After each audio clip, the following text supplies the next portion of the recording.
Привет, друзья! Меня зовут Алина, мне 16 лет. Полгода назад я чуть не совершила самый глупый поступок в своей жизни. Я хотела спрыгнуть с 12-го этажа из-за того, что стала жертвой буллинга. Я была в 10 классе и встречалась с парнем, который учился в 11 классе в моей школе. У нас класс был достаточно озабоченный, и поэтому ко мне были частые приставания со стороны одноклассников. Сначала я воспринимала это с шуточной стороны, но потом это перешло все границы. Мой одноклассник подошел ко мне, нагло начал приставать. Я не выдержала, пошла и все рассказала своему парню. Я только сейчас понимаю, что лучше бы этого не делала. Он, недолго думая, пошел ко мне в класс разбираться с этим пацаном.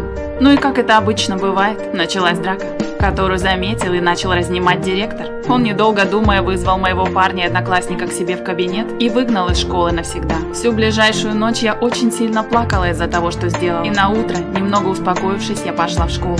Но я не могла подумать, что самое плохое ждет там. После всей этой ситуации меня возненавидел буквально весь класс. Сначала они просто со мной не разговаривали. Потом началось самое ужасное. Мои одноклассники начали выкладывать про меня в интернет всякие оскорбления. Писали мне в сообщениях, что ненавидят меня и хотят, чтобы я ушла из школы.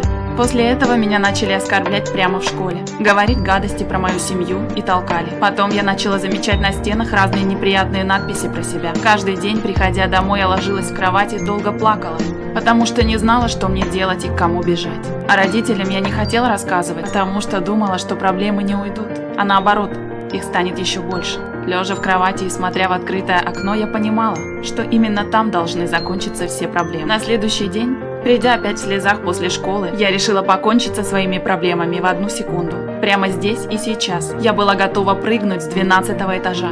Дома никого не было, и я около часа настраивала себя на этот поступок. Я написала записку родителям, в которой все описала до мелочей, в надежде, что они поймут меня и простят. Написала парню в сообщениях письмо, в котором написала, что люблю его и тоже прошу прощения. Я подошла к своему окну, начала смотреть вниз и плакать. Я понимала, что это мой единственный шанс решить все проблемы за раз и больше не страдать. Но знаете, почему я этого не сделала? Жить захотелось. Да, правда. Именно стоя между жизнью и смертью я выбрала жизнь. Там на подоконнике мне в голову пришла мысль, что не существует в этом мире нерешаемых проблем. Я слезла с окна, вытерла слезы, порвала письмо родителям и удалила сообщение для парня, потому что в них смысла уже не было.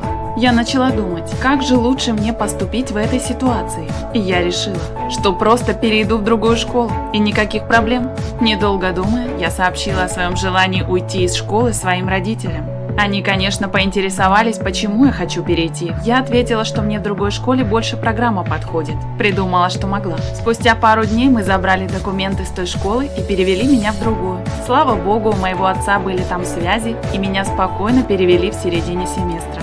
И вот прошло уже полгода. У меня отличные друзья, прекрасная школа. Но я постоянно вспоминаю тот момент, когда я стояла на краю окна. Только сейчас я поняла, что это мог быть мой самый глупый поступок в жизни. Помните, нет нерешаемой проблемы. Даже если вам кажется, что весь мир настроен против вас, то покажите, что вы сильнее.